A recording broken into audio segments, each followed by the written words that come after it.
بسم اللہ الرحمن الرحیم۔ 10 محرم الحرام جو امام حسین اور اس کی اولاد اور اصحاب علیہ اجمعین کی شہادت کا دن ہے،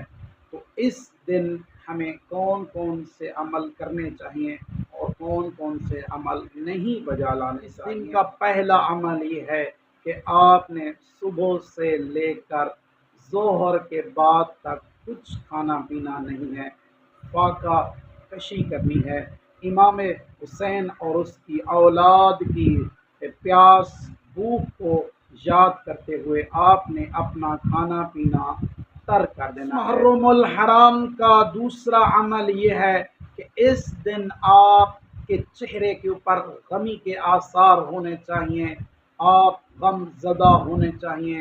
آپ کے چہرے سے نظر آ رہا ہو کہ آپ کا الحرام کا تیسرا عمل یہ ہے کہ آپ نے اپنی گریبان کے بٹن کھول دینے ہیں، آپ نے اپنے بازو کی آستین کو الٹا کر دینا ہے، آپ نے اپنے سر میں خاک شامل کرنی ہے، اس کے بعد آپ نے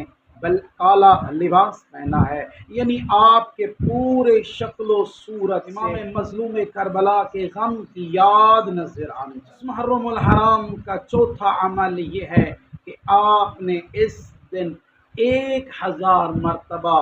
سورہ اخلاص قل هو اللہ احد کی تلاوت کرنی ہے۔